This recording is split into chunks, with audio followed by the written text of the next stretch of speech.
Kalau boleh disimpulkan, Pilkada Jawa Barat itu betul-betul menguburkan PKS, HTI, dan FPI dengan kemenangan Kang Deddy Mulyadi.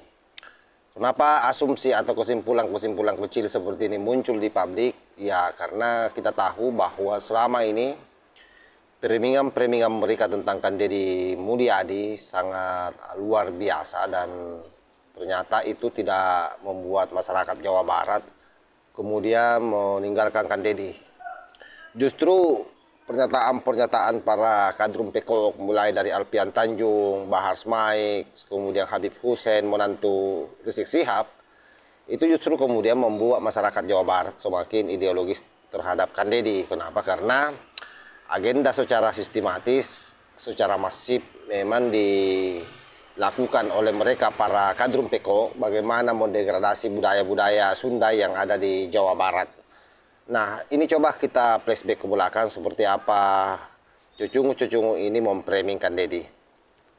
Dan saya menghimbau kepada masyarakat, ketika kita punya aksi 212 pada tahun 2016, itu kan kita merespon omongan arogan dari seorang yang bernama Ahok yang mengatakan jangan mau memilih pemimpin dari orang Yahudi dan orang-orang Nasrani.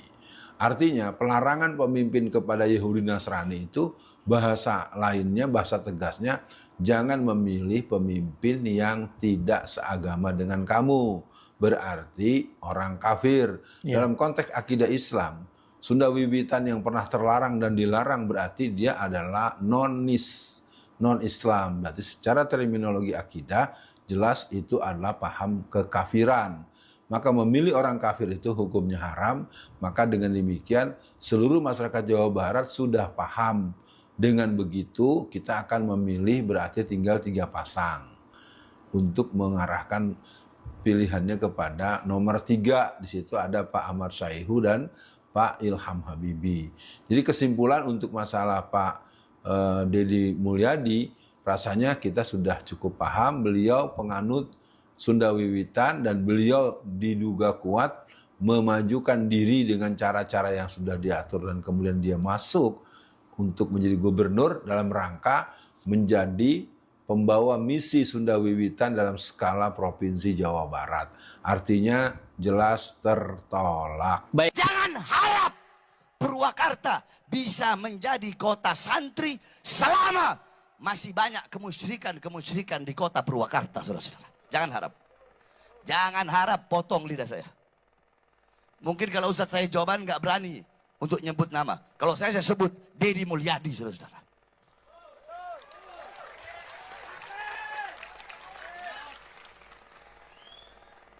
Kenapa Jokowi aja saya sebut, apalagi Deddy? Saya mau tanya, tantangan iman di zaman sekarang saya mau tanya, besar atau kecil? Yang sering ngerusak iman umat ada atau tidak? Ayah apa loba? Ayah apa loba? Apalagi di Purwakarta, betul? Betul? Betul? Saya mau tanya, di Purwakarta yang sering menebarkan kesesatan ada tidak? Ada tidak?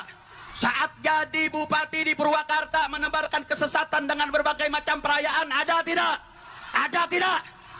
Mau jadi gubernur, lo mau nyebarin kesesatan satu provinsi. Saya mau tanya, kalau yang kayak begini biarin apa lawan? Biarkan atau lawan? Saya mau tanya, warga Jawa Barat rela tidak gubernurnya suka kesesatan? Rela atau tidak? Rela atau tidak? Takbir! Indonesia itu undang-undangnya tidak efektif, tidak sakral. Dibangunnya tidak didasarkan pada nalar ideologi diri kita siapa. Sikap Anda yang telah menjadi seperti ideologi Deddy Mulyadi ini, saya bacanya kok sudah menjadi seperti perlawanan ya. Maka orang Sunda itu kehilangan dirinya. Karena kehilangan dirinya, kehilangan pemimpinnya. Karena kehilangan pemimpinnya, maka dia itu menjadi sebuah kelompok orang yang sudah tidak memiliki lagi mengetahui dirinya itu siapa. Tampaknya Anda akan melakukan banyak hal selama pemerintahan Anda di Jawa Barat. Oh iya, saya akan membentuk hal yang luar biasa karena baru kali ini dalam sejarah ada orang yang begitu getol melawan intoleran di dalam proses kampanyenya dan betul-betul menang. Ya mungkin karena bagi Kang Deddy ini bukan hanya sekedar strategi saja, tetapi memang semua dilakukan dengan hati. Semua dilakukan berdasarkan spirit kultural ya. Jadi tidak mulut-mulut, bukan hanya sekedar slogan soal bagaimana memperjuangkan kebudayaan. Tetapi gerakan penguatan kebudayaan yang dilakukan Kang Deddy memang betul-betul mengakar dan itu tidak dibuat-buat hanya sekedar untuk kepentingan meraih suara. Oleh karenanya betapa para kadrun PKO ini, mulai Alfian Tanjung, Bahar Smaik, Habib Hussein, melakukan doktrin-doktrin di masyarakat Jawa Barat, terutama di Purwakarta, tapi itu tidak membuat masyarakat Jawa Barat kemudian meninggalkan Kang Deddy Mulyadi. Justru mereka bahu-membahu supaya semua makhluk-makhluk ini dipermalukan ya secara tidak langsung. Ya seperti itulah sahabat. Jadi memang berat hari ini menjadi kadrun PKO ya, susah. Baik dari sisi pendapatan ya pasti akan semakin berkurang karena tidak akan ada lagi orang yang percaya untuk menggunakan jasanya. Karena sudah tidak laku sahabat, tidak laku. Di Jakarta saja tidak laku. Dan memang kebodohan yang paling nyata di kalangan kita ini kadang-kadang terlalu gampang terbawa arus dengan budaya-budaya luar. Apa susahnya menggunakan pakaian-pakaian lokal kita masing-masing, sehingga apa? Ini menjadi spirit bagi generasi kita. Jangan karena mereka pakai daster lalu kalian ikut-ikutan pakai daster. Jangan. Itu merusak, itu budaya Arab itu di sana. Makanya Kiai Akid Sirat itu pernah mengatakan bahwa saya ini pernah sekolah di Arab Saudi tapi tidak membawa budaya pulang. Yang saya bawa pulang adalah ilmunya. Ini hanya bermodalkan kajian-kajian, ceramah-ceramah kadrun PKO. Mereka tiba-tiba tampil dengan pakaian-pakaian yang ala-ala Arab. Ini bukan berarti bahwa itu tidak bagus, tetapi itu bagus untuk orang Arab.